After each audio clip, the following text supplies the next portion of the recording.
Hi everybody, it's Matt and Connie here. There's Matt.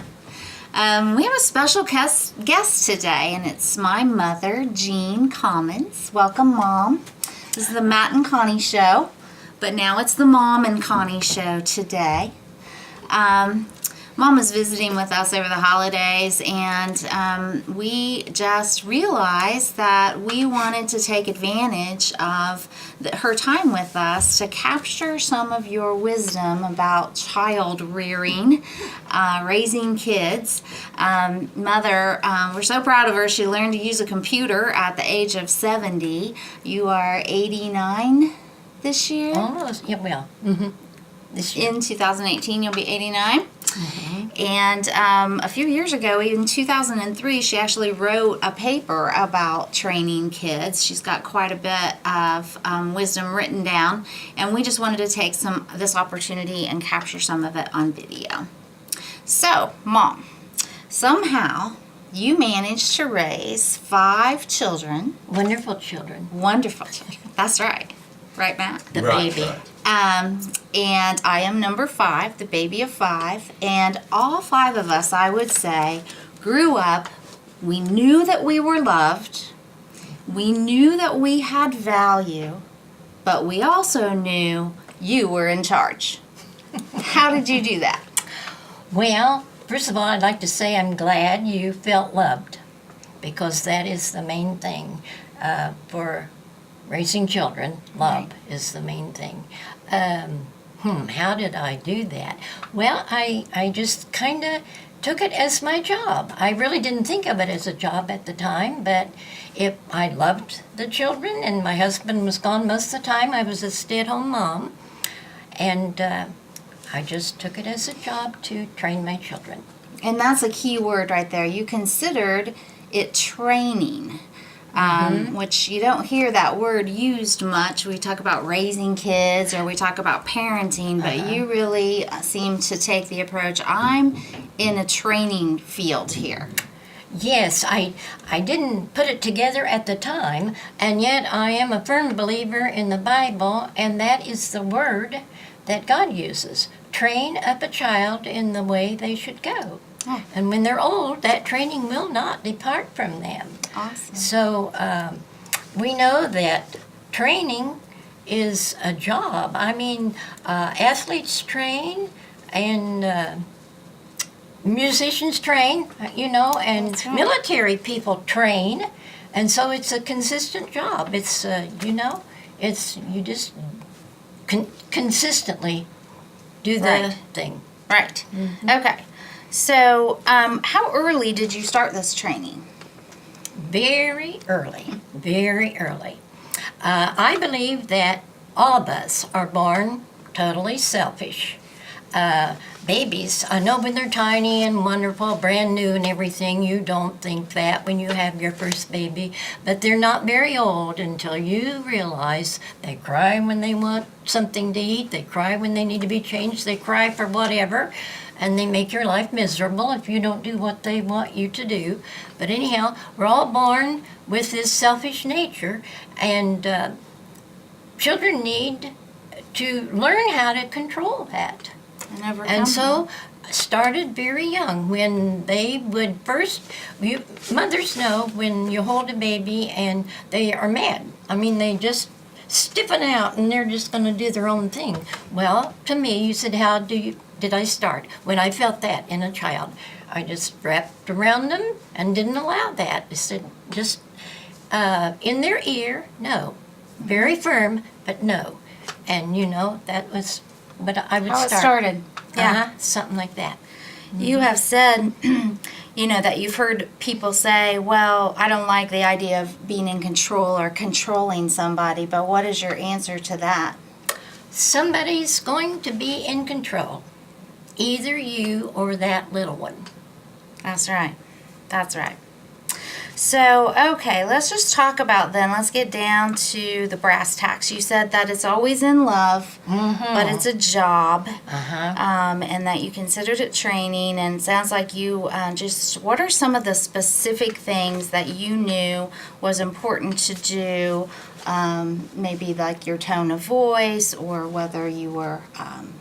Yes, I felt like I need to have a voice of authority, and I gave a command. I mean, we're training here.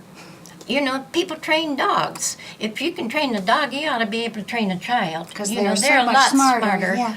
than animals. Yeah. And parents are very proud of their children, how they can learn and they can do this and that, but it seems like many don't think they can learn how to obey, that you can train them, and so. And so you say you didn't ask them when you wanted them to put on their shoes. You Yes, said, right. put on your shoes. Right. And I didn't, I didn't do a lot of talking. I was a person of few words, you know, and I just expected them to do what I said to do. And And you have said, I have some from your notes of the paper that you wrote, you have a very kind of a step-by-step pattern that you went through. Do you remember it, or do you want me to say it and then you can comment I on it? probably don't remember it, and I probably didn't really put it together way back then, but as I was writing the paper, after I watched Oprah and that one program, she was having such a problem with these mothers were telling how awful it was to control their children, and I wrote the paper, and then I put that together in my mind, my procedure, how I got their attention and how I handled the discipline. And you can read them because I don't remember the Okay, order right now. because these are in bullet points. You would say their name because you had more than one child, so Right. you wanted them to know who you were talking to. You would make sure they look at you. I'd say, look at me. Okay, like Connie, look at me. Uh-huh, Okay, then we would look at you. You would give an order. right? And I didn't say please. Yeah. Because when you say please, it sounds like they have a choice. Now, there's a time to teach manners. Maybe we'll talk about that later, but not when not when you're giving orders. And I thought too, in the paper, I said, how silly would it sound in the military if the sergeant said, all right, you men, I want you all to get out early in the morning and bring your rifles, please. And wear this certain uniform, please. You know, just Right, silly. right. So then you gave an order, and if they did not move to obey, they felt your hand on their shoulder. And then if they still did not move to obey, the next step would be a smack, Right, would be next. right. So talk a little bit more about, so it sounds like you spanked or smacked. I know you used a switch. Was one of your favorite persuaders is Yep. what you called it. So and that can just be such a hard subject. I know no parent wants to hit a child or Right. spank a child. We really don't want to spank them. But say more about that. Why do you feel that that's the way that it works? And say some more about that. Okay, about the switch, that's what my mother used on us, and it worked wonderful. But now I use the switch most of the time, like in the training thing. Once in a while, there would be a situation when you didn't have your switch handy, and then you would give a little smack, you know. But they need to feel it. And the switch, it does not injure. It does not bruise. It might leave a little red mark, but that goes away quickly. But it stings. It just stings. I mean, they just dance. They want you to quit switching. And I always tried the switch on my leg to see how hard to just, you know, you only have to go just tingle like that. And they're just begging, oh, I'll be good, I'll be good. And you were never angry when you did it. Never. You may was- not believe me. I know a lot of people think you have, what do you call it?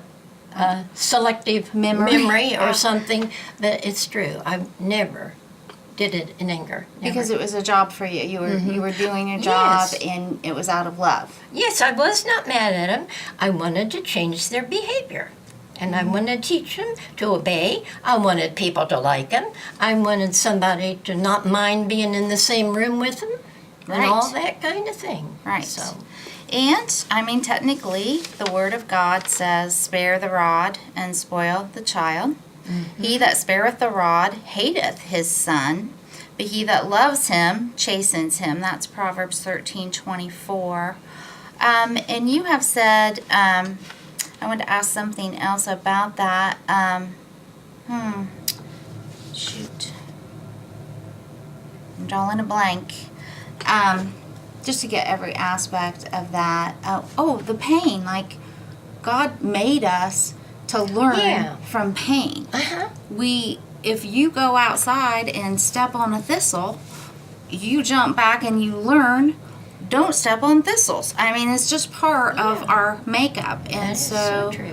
when we choose to train our children and use pain, non-injuring pain, abusive pain, but just the right amount of pain, and hopefully everybody heard that you use it on yourself first to see just how hard you would You're right. use the switch. And these are a switch, that's a lost art. They're usually green, right? You're not And- getting a stick or a log. Yeah, a it's green- just a little one about that long and limber, a green one, not a stick. Yeah. No, So I it just mean, stings. it just just gets your stings. attention. Oh, Yeah. it gets your attention Yeah. for sure. Right. Uh-huh. Yeah.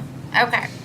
All right. So that's enough about that. Oh, did you want me to tell there about? I wrote in my paper about I had a child, a daughter that was 1 year old, and I taught her a lesson with this pain thing. Of course, she hadn't done anything wrong at that point. I was not correcting her, but we lived in an old farmhouse where we had heating stoves, and those stoves got really, really hot, and a child could just injure themselves for life or be disfigured if they fell into that stove And so this Kathy was, I know, less than 15 months old at this point because I was pregnant with John and they were 15 months apart. So Kathy was less than 15 months.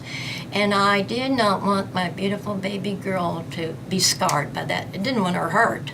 So I took her up close, held her little hands up, and said, "Ooh, hot. Ooh, hot." She was just paying attention. And then I took her little finger and I put it on a spot around the edge where it would burn her.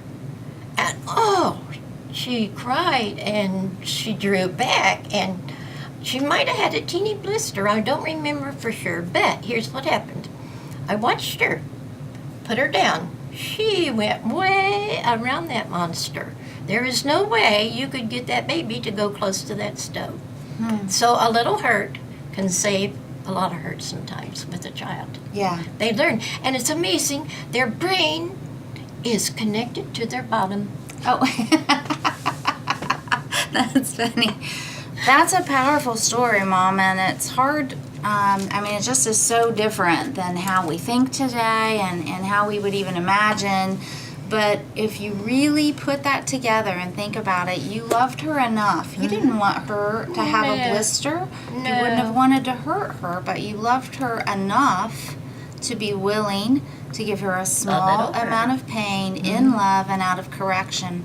And that's just kind of seems like it's a lost art these days.